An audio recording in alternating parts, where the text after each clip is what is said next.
Salve galera, MK na área aqui para mais um vídeo de notícia semanal que você só encontra aqui neste canal do Papai MK, hein?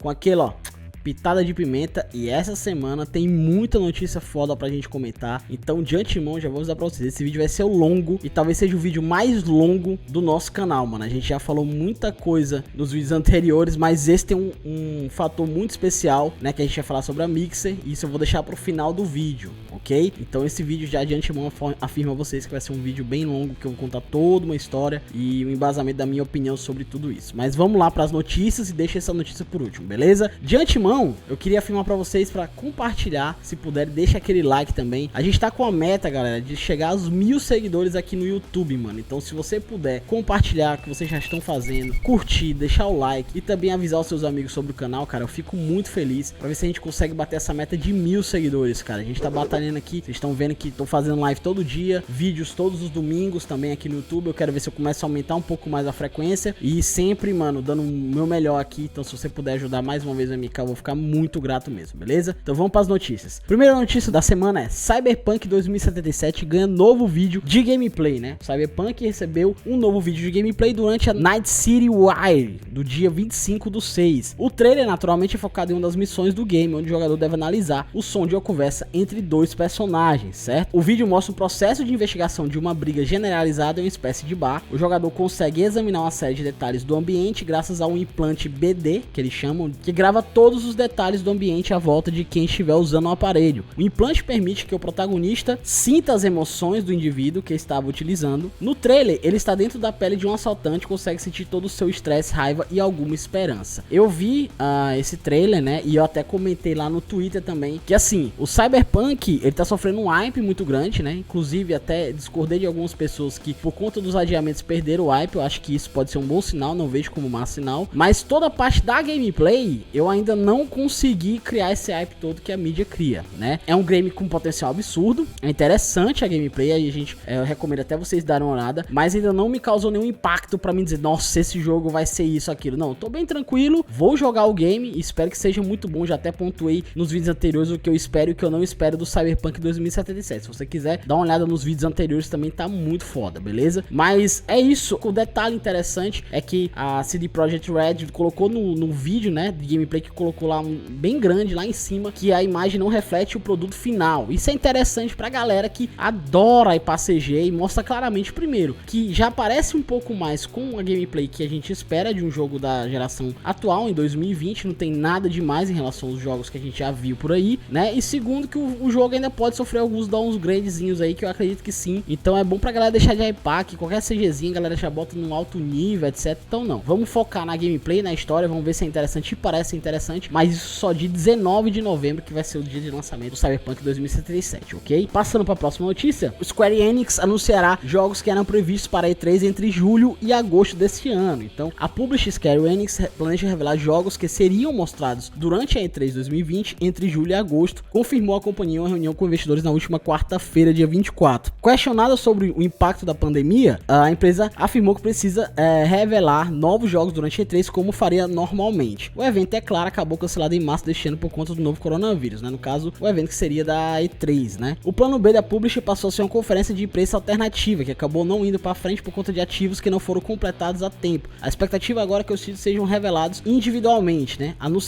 E eles afirmaram: anunciaríamos novos títulos individualmente conforme o tempo permitir. Vários estrearão entre julho e agosto, afirmou a companhia aos investidores. Então, pra galera que joga os jogos da Square Enix, eu particularmente não tenho muitos jogos da Square Enix que eu jogo, praticamente quase nenhum, na verdade. Então, pra galera que gosta do estilo que a Square Enix cria, vai ser então mostrado os jogos individualmente entre julho e agosto, né? Já que a gente não vai ter E3 deste ano, correto? Passando para outra notícia, e aí é uma notícia muito positiva pra galera que da galera da Sony, que The Last of Us Part 2 ultrapassa 4 milhões de unidades vendidas, mano, em uma semana, cara. É um número realmente expressivo e mostra claramente que a galera tava muito ansiosa pelo game, mesmo após todos os vazamentos que ocorreram da história da lore do The Last of Us Part 2, cara, né? O lançamento foi na última sexta-feira, dia 19, ultrapassou oficialmente a marca de 4 milhões de unidades vendidas, né? O resultado representa o número consolidado de vendas do jogo só até o dia 21 de junho. Então hoje, dia 26, mês já tem mais vendas do que isso, então ultrapassou bastante a marca de 4 milhões, né, cara? E por conta disso, a Naughty Dog informou, né, mandou uma mensagem de agradecimento: somos imensamente gratos aos milhões de fãs ao redor do mundo que jogaram The Last of Us Part 2 e compartilharam suas experiências conosco na última semana, né? Decidimos contar um novo tipo de história que lida com temas difíceis e desafia de maneiras inesperadas. Ouvir com a experiência ressoou com muitos de vocês e testemunhar o tipo de discussões ponderadas que desencadeou foi incrível. Também ficamos muito inspirados por sua criatividade, sejam suas lindas fotos ou então as músicas que gravaram no violão da Ellen, né? Eu já afirmei, eu não joguei o game, mas eu vi os vazamentos da lore do The Last of Us e eu acompanhei diversas lives, muitas horas de gameplay, né, do The Last of Us. A minha opinião baseada nesses dois fatores, do que eu vi da lore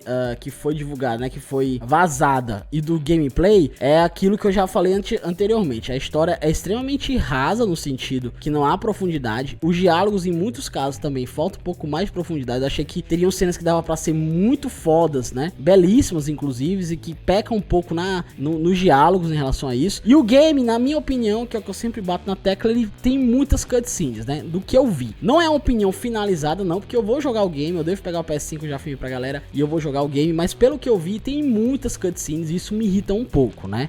Do gameplay achei bacana, nada demais, mas é realmente é inegável que você vai falar que o game, ele não é um lixo como a galera mais extrema fala. Não, pelo contrário, o game é muito bem feito e merece ser jogado, e parabéns a Naughty Dog pelos 4 milhões de cópias vendidas, cara. Eu vou jogar também o game no PS5 e aí sim eu volto com o meu review final do que eu achei do game, beleza? Mas poderia ter menos cutscenes, sem sombra de dúvidas, mano. Inclusive, um detalhe, teve um jornalista que tweetou que o jogo tem uma barriguinha que ele acha que poderia te cortar de 4 a 8 horas de gameplay. Ele nem falou de cutscene. Aí a gente pergunta, o jogo já tem um meio que 50-50 cutscene, 50% cutscene, 50% gameplay, ou até mais cutscene no gameplay. E o cara quer tirar até 8 horas de gameplay, o que resta? Só cutscene. Então mostra um pouco que o cara quer assistir e não jogar, né? Fica aí um pouco irônico isso, engraçado, mas tudo bem. Vamos passando para a próxima notícia.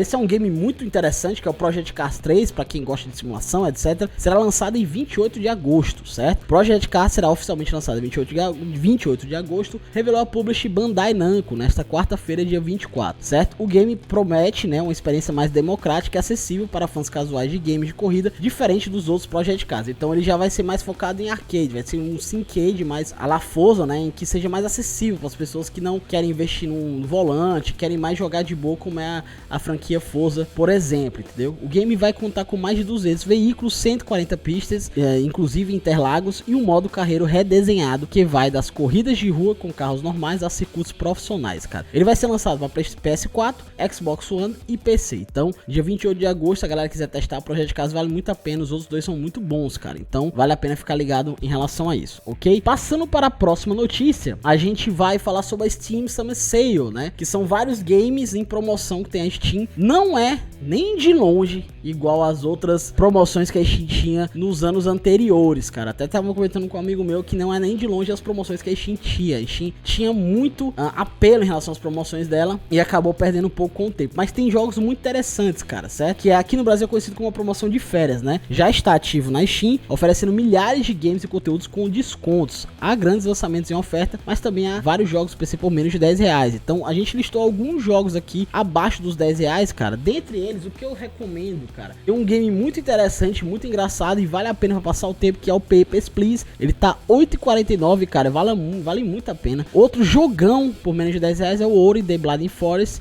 Ele tá por R$9,37. A saga Half-Life é obrigatório. Se você ainda não tem o Half-Life na sua Steam, que eu acho muito difícil, mas se você não tiver, você tem que comprar agora. O Half-Life 1 tá R$4,13 e o Half-Life 2 também R$4,13. Mano, pega agora e compra, porque é um jogão, mano. Se não for dos grandes jogos de todos os tempos, sem sombra de dúvidas. O Tomb Raider 2013, que foi o reboot da série, que é um jogaço também espetacular, ele tá R$6,99, vale muito a pena. Temos o GTA San Andreas, que é o melhor GTA na minha opinião, por R$7,17, também vale muito a pena. E temos também Doom 64 por R$2,98, cara. É algum dos grandes jogos que tá lá disponível na Steam com preços abaixo dos R$10, mano. Então fica aí minhas recomendações, mano, e dá uma passada lá. Não é igual aos anos anteriores, porque os anos anteriores era de lascar mesmo, valia muito a pena, mas tem coisas interessantes também para você acompanhar, certo? Passando para a próxima notícia, agora a gente vai para os jogos grátis da Epic Games, né? Então, os jogos grátis dessa semana da Epic vai ser o Stranger Things, The Game, né? E o A Memory of Gold, acho que é isso. Ele também vai estar de gratuito lá na loja da Epic. Então, como eu sempre falo, vale a pena baixar mesmo ou lá instalar o game, mesmo que você não vai jogar, pelo menos pega lá que tá grátis, quando você quiser você vai lá e joga, beleza? Bom, agora a gente vai pra grande notícia da semana, né? Que é a última notícia, que é Microsoft fechará Mixer e anuncia parceria com o Facebook Game. Serviço de streaming que é a casa dos streamers como o Ninja e o Shroud encerra atividades em 22 de julho. Ao The Verge, o Phil Spencer, que é o chefe da divisão de games da Microsoft, afirmou que parte da decisão foi a dificuldade para competir em escala com concorrentes como Twitch, YouTube e o próprio Facebook. Ele afirmou: começamos muito atrás em termos de como espectadores ativos mensais da Mixer eram comparados com outros grandes concorrentes, né? A parte da estratégia de parceria com o Facebook também envolve o xCloud, serviço de jogos por streaming em desenvolvimento na Microsoft. A ideia é que o xCloud tenha integrações com o Facebook similares a que o Stadia do Google tem com demais serviços como o YouTube, certo? Então, nessa parte aqui, eu vou falar sem roteiro nenhum, vou tentar mostrar pra vocês um pouco do que eu acho. Eu trabalhei na Mixer durante um ano, e basicamente 1 ano e 6 meses, 1 ano e 5 meses, e eu sou parceiro da Mixer, eu continuo sendo parceiro da Mixer. Pra quem não sabe, eu mudei da Mixer para a Twitch faz 6 meses, mas a minha parceria continua lá. Você pode entrar lá no link mixer.com/mkdbest1, você vai ver que eu continuo parceiro, posso fazer live hoje se eu quiser lá.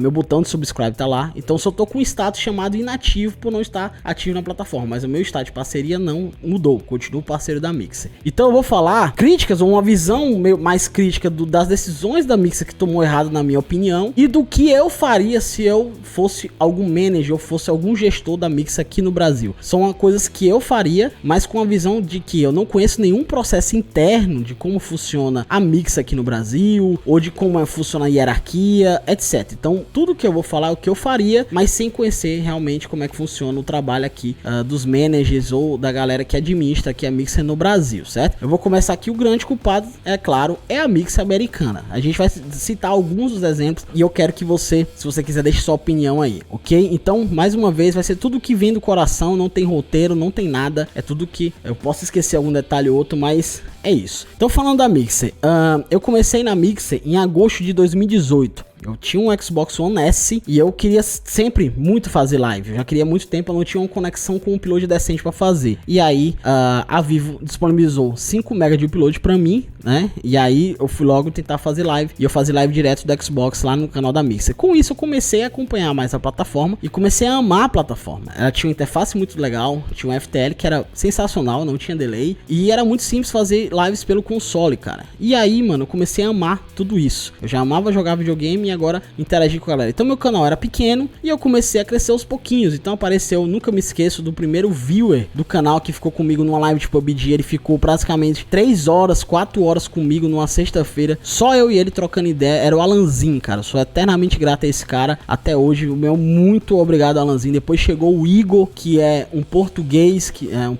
né? Ele mora em Portugal. Também é outro cara que me deu um grande apoio. Depois chegou uma galera que já tá comigo até hoje, como o Destruidor, um exemplo, que eu sou muito grato a esse cara também. Então essa galera jamais faz parte da minha história. Eu jamais sou eternamente grato a esse pessoal que nem acompanha. O Alanzinho é um cara que não acompanha mais o canal, mas ele nunca vou esquecer dele. Então a gente começou a criar um público, né, na Mixer, e a gente foi crescendo e foi conhecendo como funciona a Mixer, né? E a Mixer nessa época era pequena, não tinha muito público. Então um canal que tinha 15 pessoas tava bombando, era um canal que tinha muita gente, né? O meu canal nessa época dava 2 pessoas na live, 3 pessoas, e nossa, quando chegava a 5 era algo absurdo, entendeu? Era muito pra mim, né? Eu que nunca fiz nada, nenhum tipo de conteúdo no YouTube, etc. Já comecei fazendo live na Mixer, que é a menor, digamos, é uma plataforma menor, né? Era uma honra pra mim tá lá. Mas o que eu quero dizer é que eu comecei em agosto de 2018 e fui galgando, e já existiam parceiros brasileiros na plataforma, etc. Quando foi em novembro de 2018, 4 meses após que eu comecei a fazer lives, a Mixer fez um dos seus grandes erros, que foi o lançamento dos Sparks monetizados. Os Sparks já existiam na plataforma desde quando eu comecei a acompanhá-la, que é uma moeda que você ganha juntando, assistindo lives normalmente, só que elas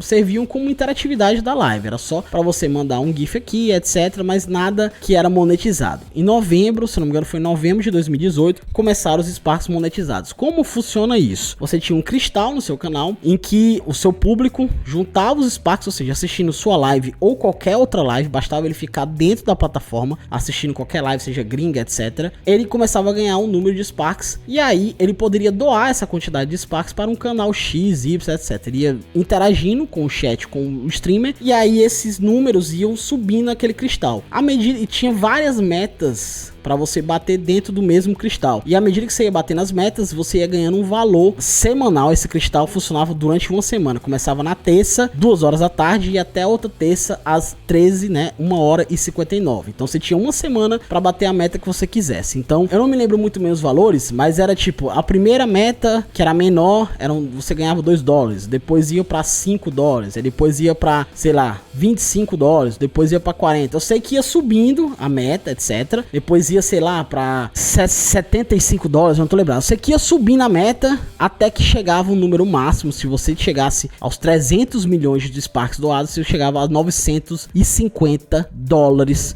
por semana. Isso mesmo, $950 por semana. Então, se você conseguisse quebrar todo o cristal com os Sparks, você conseguiria em torno de $4.000 por semana só com os Sparks. Ou seja, os viewers, as pessoas que davam os Sparks, não gastavam nem um centavo. O que eles tinham que fazer era assistir lives. Então, muita gente deixava o computador 24 horas assistindo live, ia pegando os Sparks e depois doava. Então, a Mixer deu dinheiro para os viewers para ele distribuir para a galera que ele gostava. Essa ideia é muito linda no papel, mas eu não sei que tipo de gestor tem uma ideia tão juvenil para achar que isso dá certo. As pessoas começaram a ver, mano, não há nenhuma regra, nenhuma obstrução para que eu crie várias contas, deixe essas contas farmando, cada conta vai ganhar o mesmo número de Sparks, e aí eu vou lá e distribuo no meu canal. Então, isso proporcionou que diversos canais do mundo inteiro, brasileiros, espanhóis, etc, forjassem números de Sparks. O que isso aconteceu com a plataforma? Primeiro, né, deu um boom muito grande. Muita gente começou a ver a plataforma como uma forma rentável. Então muita gente que fazia lives na Twitch, que eram médios ou até pequenos, viram, pô, mano, eu vou querer pegar parceria aqui, porque eu posso ganhar uma grana boa só com os Sparks, sem ninguém precisar doar dinheiro. O cara só precisa doar gratuitamente pra mim, que eu ganho meu dinheiro safe. E eu ganho em dólar. O dólar 3 e pouco, mano, é muita grana. Então se o cara conseguir $950 por semana, ele conseguiria, sei lá, $4.000, que dava o que? Mais de R$13 mil, R$14 mil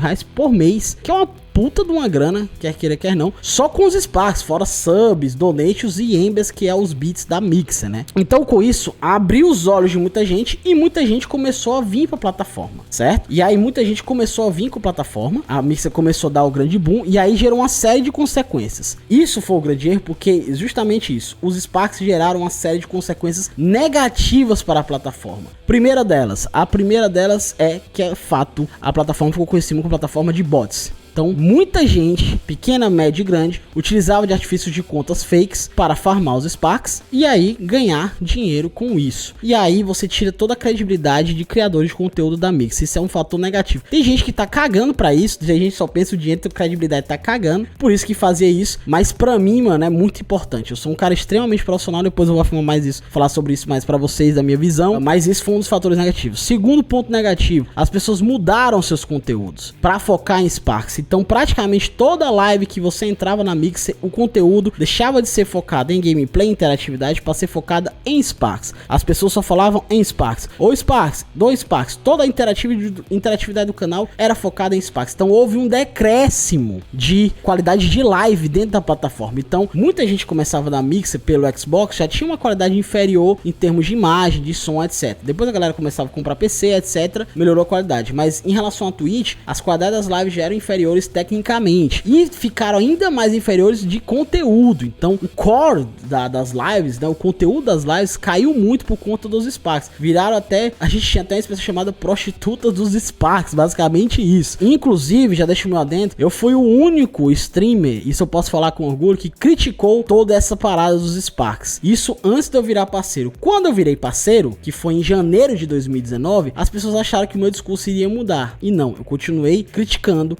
os Sparks abertamente. Você pode pegar meus tweets da época e as minhas lives. Eu criticava tanto em live quanto em tweet. Está tudo aí, pode olhar meus tweets lá. Todas as críticas que eu fazia dos Sparks não mudou em absolutamente nada. Então, voltando um pouco. Então, esse foi o segundo fator dos Sparks ser negativo, porque teve um decréscimo gigante da plataforma em relação ao conteúdo. Esses foram os dois pontos negativos dos Sparks que eu falo pra vocês que influenciaram na plataforma, né? E aí a gente vai pra um grande reflexão que a gente tem que dar. Canais pequenos, por exemplo, mano, chegou falando sobre a fraude dos Sparks, sobre tudo isso, cara, é bem difícil a gente falar sobre isso, porque foi uma coisa absurda. Então assim, eu via canais, por exemplo, que era do meu tamanho, pessoas que tinham o mesmo público que eu, ou até inferiores um pouquinho, que eram pequenos, de repente começaram a ganhar muito dinheiro com isso. Não é o errado, o problema é que foram dinheiros forjados. Então, mano, imagine você, com um canal que tem lá 20 pessoas, você teve na vida inteira da Mixer 4 subs, 3 subs, era a sua média de subs. De repente, com os Sparks, você tá lá com 60 subs. Também é isso. Mudou os Sparks, de repente o pessoal começou a virar sub, porque os Sparks, se você virar sub do canal, você farmava mais Sparks, né? Estranho a pessoa ganhar 20 vezes mais subs por causa dos Sparks monetizados. Outra coisa que era estranha, existiam vários relatos de pessoas que faziam uma live na semana e ficava doando Sparks offline. Antes dos Sparks vencerem, que era toda terça-feira, ela chegava lá, abria o bot lá pra doar Sparks e ficava doando com o canal offline com as contas fakes criadas. Cara, tem N casos aí de fraudes em relação aos bots brasileiros, espanhóis, etc, que teve muito, cara. E isso eu posso afirmar, cara, com extrema propriedade. Eu falava isso em live e falo aqui novamente. Todo o dinheiro que eu peguei dos Sparks era para investimento no meu canal. E acima disso, a galera via que eu não ficava feliz com o dinheiro dos Sparks, porque esse dinheiro não representava o meu canal. O dinheiro que eu ganhei com os Sparks era um subsídio da Mixer que me pagava. Mas em nenhum momento o meu canal merecia aquele valor. Por quê? Porque o meu canal não refletia uma parceria em relação a isso. Ele não dava o retorno que tinha que dar. Então você imagina, eu posso falar aqui abertamente, não tem problema nenhum. O meu canal inclusive era o parceiro que menos ganhava Sparks. Isso aí era nítido. Todo mundo batia altos números de Sparks lá e o meu canal era o menos, porque o meu canal nunca mudou de percepção de como eu queria que o meu canal trabalhasse, como o público que eu queria trabalhasse. Eu não mudei nada em relação a isso e não vou mudar. A minha parte moral continua a mesma, independente do dinheiro. E aí com isso,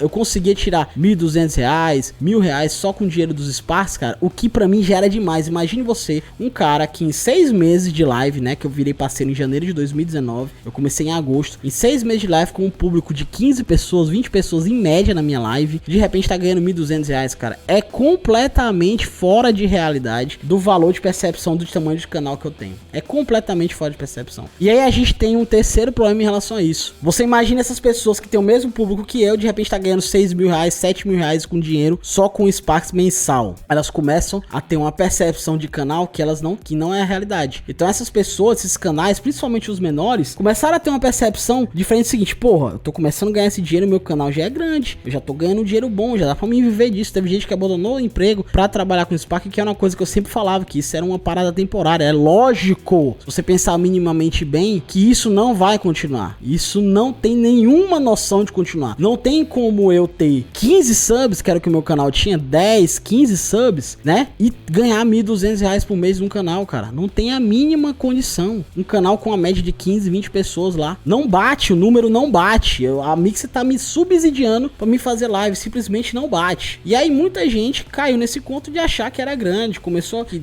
o canal já proporcionava mais do que realmente era, mano. E aí vem um problema, quando foi o anúncio do fim dos Sparks. Isso aqui a gente vai falar um pouquinho mais na frente. Continuando aqui do início dos Sparks, né, tudo bem, aí gerou o boom na plataforma. E aí fica a minha reflexão sobre isso. Qual é o grande problema dos Sparks? Os Sparks monetizados é um puta diferencial? É um puta diferencial, sem sombra de dúvidas. Mas pra que $950, irmão? Pra quê? Na minha concepção, e inclusive eu deixava isso, pra quem não sabe, a gente denunciava, a gente falava com o manager sobre isso, eu falava com o manager, já também denunciava sobre isso, comentava lá no Discord o absurdo disso, mas a Mixer mesmo não tava nem aí pra isso. A Mixer sabia dos casos e não fazia absolutamente nada, ou não, pelo menos aqui do meu conhecimento, né?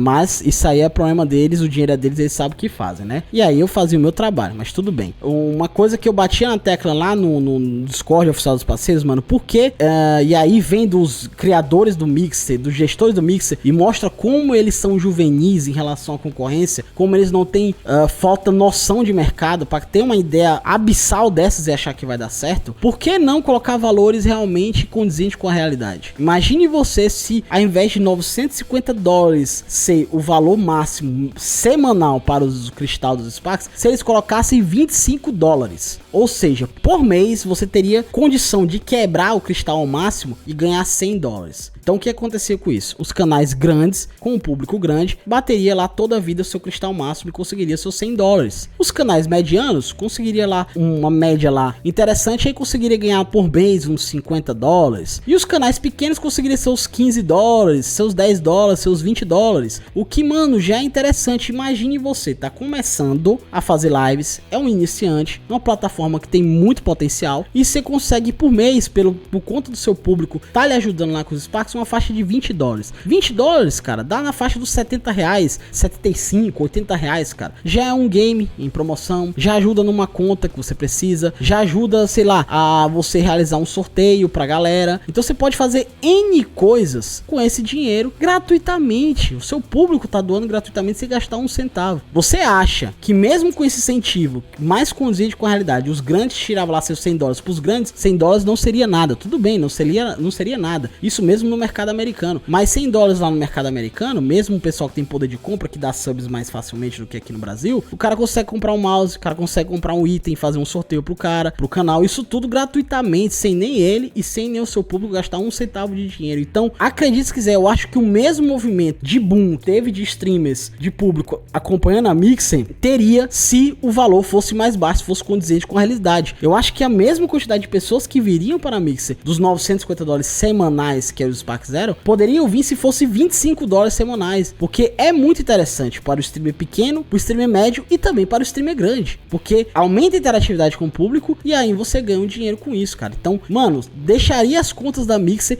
mais equilibradas sem sombra de dúvidas. Então a Mixer perdeu muito dinheiro por conta dos Sparks e muito dessas contas eram fraudulentas, tanto é que tinha gente que pegava 400 pessoas na live, quando acabou os Sparks pegava 40 pessoas na live, né? Então, tipo, pegava 10, 15 vezes menos público da live, né? E aí você escutava os mais diversos desculpas. Ai, o meu público, eu escutei chegar das pessoas falando: ai, meu público tá muito triste com o fim dos Sparks, porque com isso agora ele não pode ajudar os streamers que ele quer, ele não tem dinheiro pra pagar os subs, e ajudava com os Sparks. Cara, o público mesmo tá preocupado com o conteúdo, mano. Ele já tá ajudando com o principal dele, que é o tempo, irmão. O tempo não volta, dinheiro a gente consegue. Então, eu acho isso uma desculpa esfarrapada para o streamer ficar lá reclamando por conta dos Sparks. Tanto é que quando os Sparks acabaram, meu canal não mudou absolutamente nada, mano. Nada. Continuei fazendo as mesmas lives, na mesma quantidade de tempo, mesmo com os Sparks ou sem Sparks. Eu sou extremamente grato porque eu consegui comprar peças novas para o meu computador, uma máquina, um meu microfone, tudo com o dinheiro ajudado dos Sparks da Mixer, mas eu sou extremamente realista em saber que esse dinheiro não era um dinheiro real, condizente com o meu canal. Quando eu recebi meu primeiro dinheiro da Twitch, eu fui muito mais feliz, mesmo sendo bem inferior ao que eu recebia na Mixer, porque eu sei que aquele dinheiro foi fruto do meu trabalho. E aí eu sei que se eu quiser ter um dinheiro maior, depende de mim, do meu esforço, que é o que eu tô fazendo. Trabalhando o dia inteiro na minha empresa, e aí toda noite aqui, dormindo um pouco, indo, morrendo de sono, acordando 6 horas da manhã, mas tô lá toda noite fazendo a live, esperando que um dia eu cresça e eu consiga ter um canal realmente rentável, mas o meu público pagando, sem subsídio nenhum, porque graças a Deus eu quero focar em crescer mesmo organicamente com o público e fazer uma comunidade legal. Então os Sparks, cara, foram um grande problema para a Mixer por conta de tudo isso, por conta de ter um valor totalmente fora da realidade, que eu não sei que gestores são esses que pensam que vai dar certo, em mudar todo o estilo de conteúdo dentro da plataforma. As pessoas mudaram o conteúdo para ficar só em Sparks, então a plataforma ficou chata de assistir. Você entrava num canal, era o mesmo conteúdo do outro, que era o mesmo conteúdo do outro, porque ninguém falava de jogo, ninguém falava de gameplay, ninguém falava de nada, era só Sparks, Sparks, Sparks. E eu critiquei isso abertamente, e por conta de muitas das críticas que eu fiz, não as pessoas, mas a forma do que eram feita, o profissional no caso, não é as pessoas em si, aos streamers, mas por conta das críticas que eu fiz isso, muita gente meio que me isolou, que não gosta de mim, etc.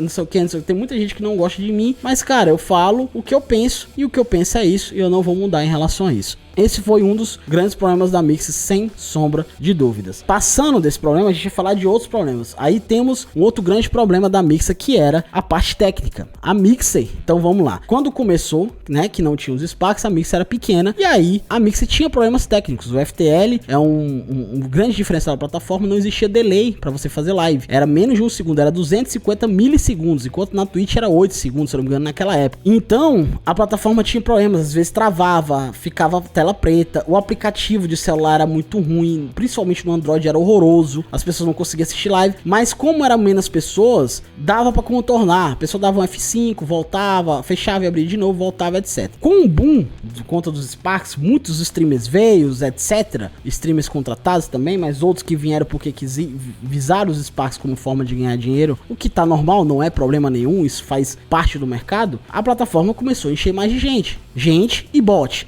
muita gente, muitas views, e aí com isso se tornou cada vez mais instável. Então teve dias que eu não conseguia abrir live, mano, eu não conseguia abrir live, e aí a gente vai pro segundo grande problema da Mixer em relação à sua concorrência, é que a parte de engenharia, a parte técnica da Mixer era deplorável, eles demoravam muito tempo para consertar os problemas. A Twitch tem um problema que afeta toda a plataforma, os caras vão lá e dizem que tá em manutenção, em 1 hora resolve. A Mixer não, a Mixer era uma peneira para funcionar, era muito difícil, e tinha dias que ficava impossível abrir live. Teve semanas que eu não conseguia abrir live na Mixer, porque era completamente impossível tecnicamente. E aí veio o terceiro grande erro, juntamente com essa parte técnica, que foi a Mixer terminou os Sparks, que foi o acerto, né? Até durou mais do que devia, e aí eles contrataram grandes streamers como o Ninja, falando streamers internacionais, o Ninja, o Shroud, o Goatalion. Esses foram os 3 grandes anúncios da Mixer para trazer essa galera grande. Olha o nível de gestão que a gente está falando da Mixer. Primeiro, um erro crasso desse, juvenil demais. Depois eles vão lá, vamos trazer os melhores streamers da plataforma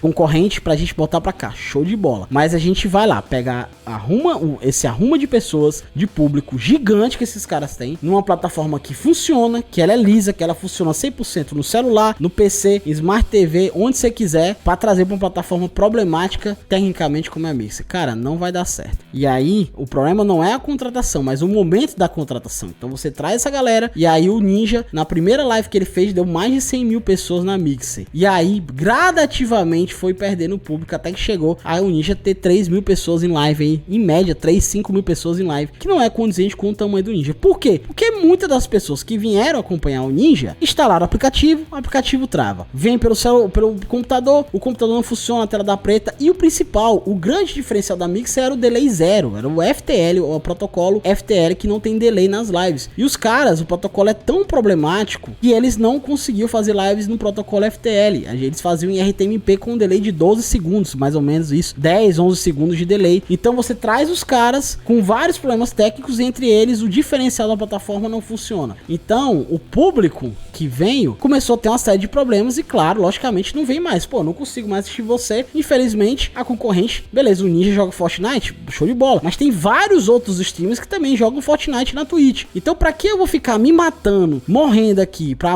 funcionar no aplicativo, me estressando pro aplicativo do celular funcionar ou o site funcionar, se eu posso estar aqui na minha plataforma que eu já acompanho, já tô totalmente em casa, com vários outros streamers tão bons quanto ele. Então você não consegue trazer o público, que é o que eu falo. Você tem um grande tiro quando você vai pegar uma concorrência dessa. Se você erra o tiro, irmão, pra você se recuperar é difícil e leva anos. Então a Microsoft teve o grande tiro, ela quis acertar em cheio a concorrente, pensou bem, mas pensou no momento errado. E aí quando você erra o tiro, irmão, e o tiro vai pela culatra, aí é complicado. E aí não conseguiu se reerguer. Se não consegue se reerguer, se o público é menor, todo aquele planejamento que a Microsoft faz, que a Mixer faz, de retorno que os caras vão dar para a plataforma, não acontece, porque a maior parte do público ficou puto com a plataforma, não funciona, vou ficar na Twitch mesmo. E foi isso que aconteceu. Então a visão de gestão da Mixer é totalmente torta, errada. E qualquer um que estava na plataforma, até as pessoas que a gente via lá no Discord, que não tinha nenhum conhecimento de gestão, até davam sugestões melhores do que os gestores que tá lá em cima da Microsoft, que deveriam ser pessoas mais capacitadas para analisar todo esse ambiente e dizer, cara, será que é o momento? É agora, a gente está preparado? Não estavam preparados, e aí foi realmente a grande derrocada, né? Então esse foi mais um dos problemas problemas, né, que a Mixer teve. E aí a gente vai pro terceiro grande problema, que faz tudo para isso, tudo que eu tô falando é da Mixer americana,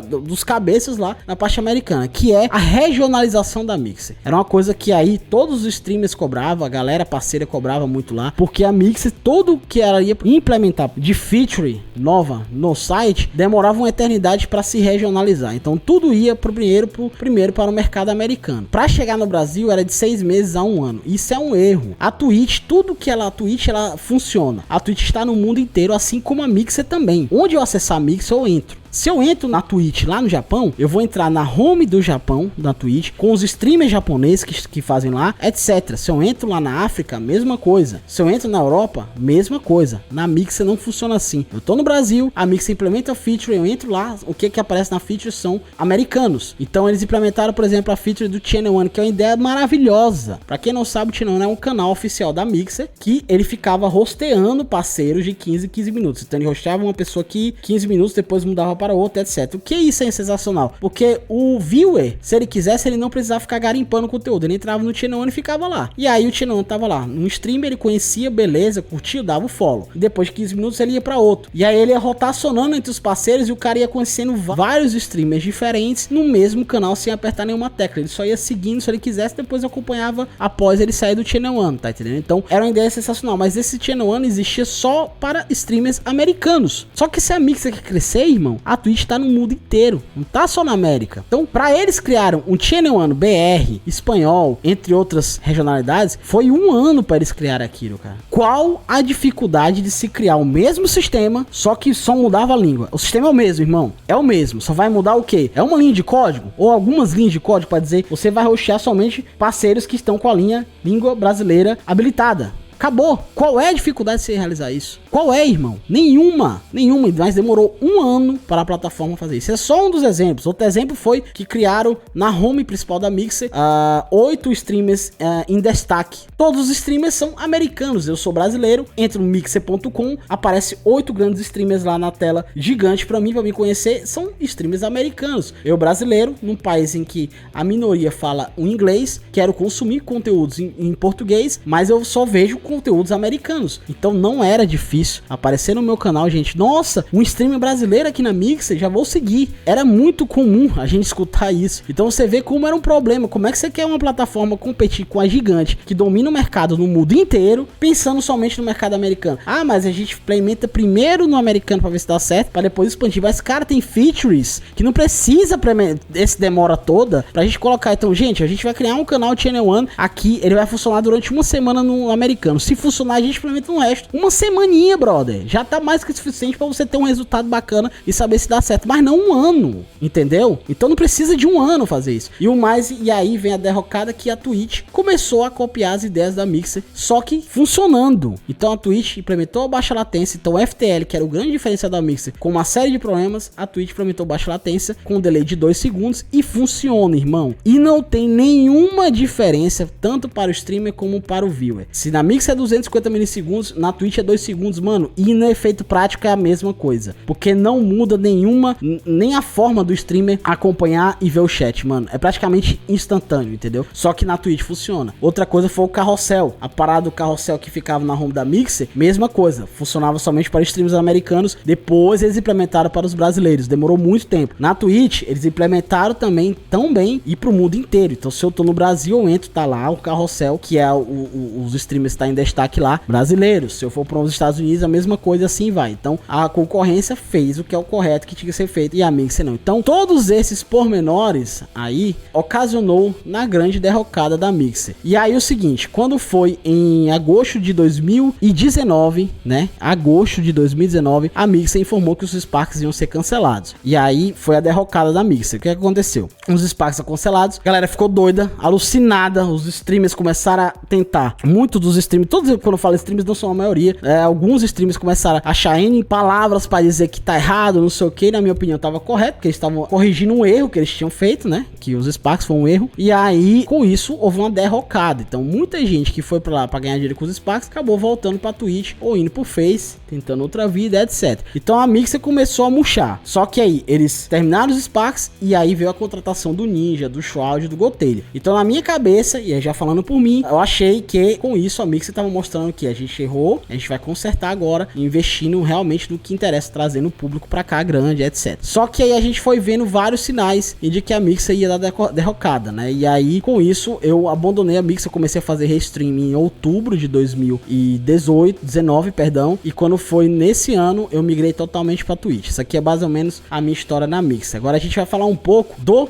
mercado brasileiro. A gente vai falar dos erros que eu acho, não vou falar de erros, mas sei lá, do que eu faria se eu fosse manager aqui no Brasil. Eu falei dos principais erros da plataforma como um todo e agora focando no Brasil. Mais uma vez, eu vou dar a minha opinião do que eu faria de diferente que poderia realmente ter dado um resultado. Um dos grandes problemas que a gente enfrentava no mercado brasileiro, e a gente reclamava muito com eles, é que eles falavam que a gente não trazia resultados para eles, né? E aí isso ficou claro porque todo mundo que foi contratado pela Mixer, ela não renovou o contrato de ninguém, entendeu? Muito porque não trouxeram os resultados que a Mixer queria, tá no direito dela. Só que eu acho que poderia ter sido feito algumas coisas, poderia ajudar a ter mais público na Mixer. E aí eu espero que vocês discordem ou concordem, deixem nos comentários. Então vamos lá. Aqui no Brasil, a Mixer, né, os gestores aqui no Brasil, eles não tinham nenhum tipo de autonomia para tomada de decisão, do tipo, a gente tem que fazer isso aqui no carrossel, ou tem que fazer isso aqui no layout. Não tem, é tudo Mixer americana. E aí se você não tem autonomia para mexer no site, para autonomia para mexer no aplicativo, autonomia para tomar decisão, o que resta para você? E é um dos fatores principais para uma plataforma dar certo, é o que é gestão de pessoas. Então, se você não tem ferramentas ou poder para tomada de decisão, você tem a sua obrigação de gerir pessoas que são streamers. O que seria gestão de pessoas como streamers? Você tem que gerir e deixar essas pessoas, os streamers, motivados. Então, na parada dos Sparks, isso para mim ficou um pouco claro, porque muita gente ficou muito triste com tudo que aconteceu com os Sparks. Até comentei isso um pouco com algumas pessoas lá na BGS. Muitas pessoas ficaram doidas porque era a forma de sustento deles, etc, né? Ganhava dinheiro com aquilo e aí ficou muito um desânimo geral. E aí, mano, o que eu faria de diferente se eu fosse um manager brasileiro? Seria hora de eu realmente juntar a galera, e isso teria que ser feito desde o início, né? Mas não foi feito da maneira que eu faria, né? Isso aqui tudo que eu tô deixando é o que eu faria. Então, vamos lá. A Mixer contratou também streamers brasileiros para fazer parte do seu quadro de streamers contratados. E aí veio um grupo, que são um grupo de amigos, que eram os grandes streamers do Brasil aqui. Eles tinham o maior público, participavam mais vezes do carrossel, o que está completamente correto, porque eles tinham mais público do que eu, por exemplo, muito mais. Estavam mais tempo na estrada, também trabalha há muitos anos com isso, o que é completamente natural que a Mixer tenha feito isso. Só que vamos lá, eu, MK, profissional, eu gosto sempre de ser profissional, eu gosto sempre de pensar nisso. Se uma empresa como a Mixer aposta, chega na minha porta e bate: MK, eu quero te contratar porque a gente tá com um plano de expansão aqui no Brasil e você faz parte dos nossos planos. Eu, mano, vou vestir a camisa como eu vesti mesmo, da Mixer, e vou querer que a plataforma cresça.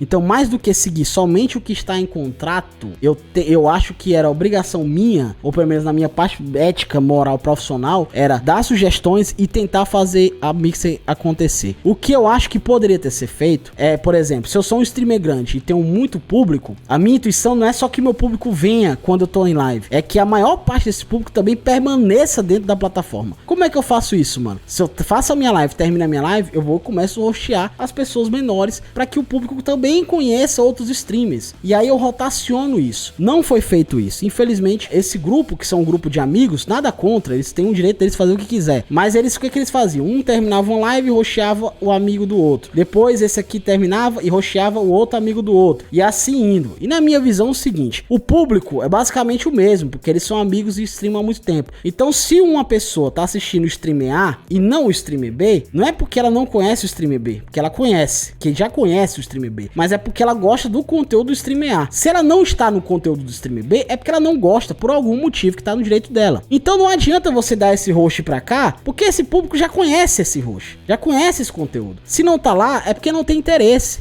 por alguma razão. Então, aí é o momento de gestão de pessoas. Eu acho que eu, como manager, faria. Eu chegava pro cara, dizia: meu irmão, você joga COD, ou você joga FIFA, ou você joga qualquer tipo de jogo, dá um host desse cara aqui. Esse cara também faz live de COD todo dia. Ele tá lá com 20 pessoas, com 15 pessoas. Ele também é parceiro, só que menor. Pode ser que esse teu público, que não conhece esse cara, pode ser que tenha 15 pessoas, 20 pessoas, 40 pessoas que começam a acompanhar esse cara e ele começa a gostar dele também. E aí, ao invés de tu dar um host pra uma pessoa que ele já conhece e ele vai lá e fecha o aplicativo da Mixer, ele continua na Mixer pra acompanhar esse cara. E aí, no outro dia tu faz isso com outra pessoa. E essas pessoas vão conhecendo outros streamers menores, vão se identificando, e ao invés do cara só entrar lá na Mixer, quando aparecer a notificaçãozinha lá, fulano de tal entrou em live, eu entro lá, ele começa a entrar na Mixer todos os dias pra acompanhar outros streamers. E aí ele não sai da plataforma, ele fica mais tempo na plataforma, e com isso ele dá mais subs, ele compra embeds, e ele dá mais visualização, e com isso também pode gerar propaganda pra plataforma. Então tudo isso que eu falei é uma atitude simples, irmão. Isso é gerir pessoas, isso é uma conversa, é uma sentar aqui na mesa, vamos pensar a Mixer como toda, a gente tá no mesmo barco, vamos pensar nisso aqui. É uma coisa que eu faria, não foi feito. Eu não sei os motivos, eu não conheço os processos internos, e cada um faz o que quer. Isso aqui é uma coisa que eu faria, não é uma crítica ao trabalho, mas eu acho que essas pequenas coisas, essas pequenas atitudes de gestão de pessoas que a gente poderia ter dentro da plataforma, aí você poderia deixar mais público a plataforma, dar um resultado melhor no Brasil e, consequentemente, a gente não ter tido um resultado tão ruim por parte do Brasil na Mixer, e aí a Mixer ter abandonado tão facilmente o Brasil. Porque você imagina, aquele streamer lá que tava puto porque os Sparks acabaram, você acha que ele não ficaria feliz e motivado de repente de estar com um público X lá, e tem 20 pessoas na live dele, ele perdeu todo o dinheiro dele por causa dos Sparks, né? Que é o correto. Eu já falei sobre os Sparks disso. Mas aí de repente, um grande streamer dá um host no cara e o cara começa a ter alguns hosts, um dia sim, depois na outra semana, e aí ele vê o público dele sair de 20 pessoas para 40 pessoas. O público dele dobra, porque mais pessoas tiveram acesso ao conteúdo dele, mais pessoas começaram a seguir nas redes sociais. Você acha que pra ele não ficaria motivado em nossa, pô, os Sparks acabaram, irmão? Beleza. Mas olha, eu tô sentindo um aumento no meu público. Agora eu tô vendo que a plataforma tá um pouco mais unida, as pessoas estão se ajudando mais, o streamer tal que tem muito público,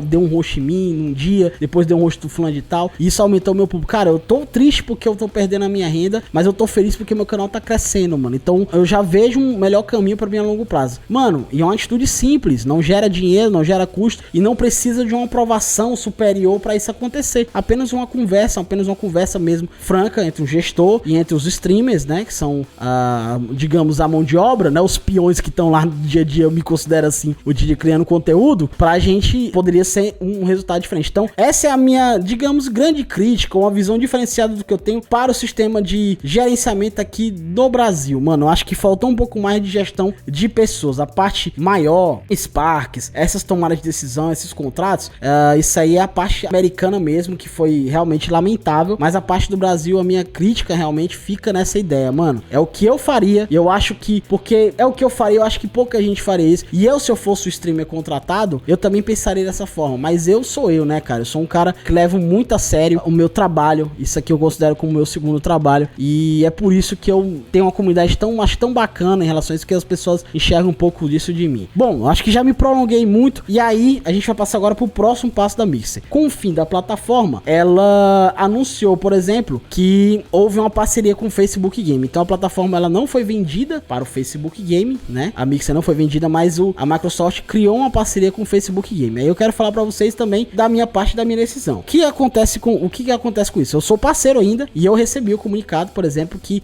eu posso ir para o Facebook Game como parceiro. E vocês sabem, para quem não sabe, ser parceiro do Facebook Game é tão difícil quanto ser parceiro na Twitch, certo? É muito difícil você conseguir parceria lá no Facebook. Então, com essa parceria entre Microsoft e o Facebook, streamers parceiros, qualquer um sendo parceiro, desde eu, um streamer pequeno, até um maior streamer, e desde o streamer que esteja inativo, que é o meu caso, até os ativos, podem ir para o Facebook, assinam um contrato e vão para o Facebook rentabilizado durante 90 dias. E eu vou dizer uma coisa pra vocês, eu não vou dizer o valor, mas o valor é significante pra caramba. Inclusive, a maioria dos streamers BR não ganha isso num emprego formal, quer que seja, durante um ano, mano. Então o valor é bem considerável, ajuda pra caramba isso. E aí, então, a Mixer como forma, eu acredito que como forma pra não deixar o pessoal mal amparado, etc, acabou criando essa parceria. A Mixer que vai pagar esse valor pra galera fazer exclusivamente lives lá no Facebook durante 90 dias. Após os 90 dias, aí é com o Facebook. Se ele vai querer, o Facebook não vai monetizar, provavelmente não, dependendo do tamanho, mas aí fica a critério do Facebook, se ele vai criar um contrato, ou acredito que seja assim, mas a Mixer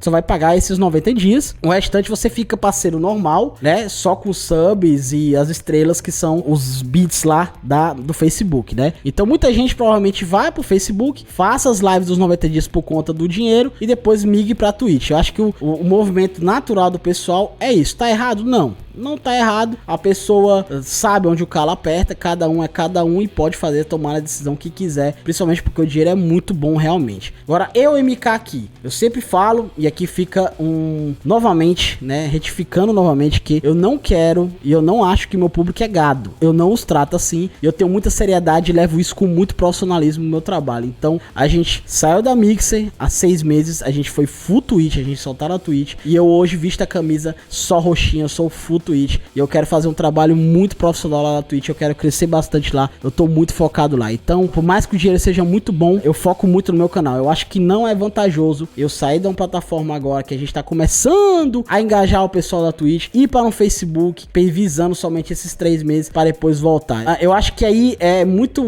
mais benefícios para mim do que para o meu público, porque a plataforma a gente sabe que tem uma série de dificuldades, inclusive eu acho que é uma plataforma que tem muito potencial para crescer e eu torço para que cresça, mas hoje nesse momento ela é bem inferior ao Twitch. Então já fica aqui o meu recado, a gente não vai mudar. Eu recebi também um contrato, mas a minha decisão é que eu vou continuar na Twitch e a gente tem muito trabalho a ser feito na Twitch. Eu sou imensamente grato a isso, né? Então, de antemão, fica aqui acima de tudo meu muito obrigado a Mixer. Eu passei tempos maravilhosos, conheci gente maravilhosa lá. A minha comunidade, eu sou extremamente grato do que tudo que eu construí e acima de tudo, irmão, eu posso bater no peito e agradecer do profissional que eu fui quanto streamer na Mixer, cara. A minha conduta dentro da Mixer, quem me acompanhou sabe, foi sempre 100%. E eu sou muito feliz pelo que eu construí lá e agora no final dela eu sou muito feliz por causa disso, cara, de olhar pra trás e ver, porra, o meu trabalho foi muito bacana, cara, o que a gente construiu aqui não se paga. Então eu sou muito feliz em relação a isso e eu só tenho a agradecer a plataforma, mesmo com todos os problemas que tinha. Eu sou uma pessoa muito pequena ainda, né, o nosso canal tá começando, tá engatinhando, a gente tá querendo crescer, estamos tentando, estamos batalhando todos os dias, mas eu sou muito grato pelo que eu conquistei com a Mixer e pelo que eu fiz também enquanto profissional da Mixer. Agora a gente vai pra Twitch, a gente já está na Twitch, perdão, e eu vou com o mesmo profissional e com a mesma cabeça, com a mesma moral intacta pra gente fazer um trabalho grande na Twitch, se Deus quiser vai dar certo, beleza? Então, guys, acho que já falei demais, eu disse que seria o vídeo mais longo do canal e deve ser, porque é um vídeo de despedida da plataforma que me deu iniciativa como streamer, é onde eu comecei. Eu não comecei no YouTube, eu não fazia vídeos no YouTube, eu não fazia nada, eu simplesmente liguei meu Xbox, comecei a fazer live na Mixer e a gente tá aqui hoje. Eu sou muito orgulhoso de tudo que a gente construiu hoje aqui como comunidade, mano. Então é isso, deixa um comentário aí se vocês viram o vídeo até o final, o que vocês acharam, fiquem à vontade, o espaço é de vocês. Se puder, deixa aquele like, compartilha, que próxima semana tem mais vídeo novo, todos os domingos às 3 horas da tarde, beleza? Então valeu, galera, tamo junto, até mais, valeu!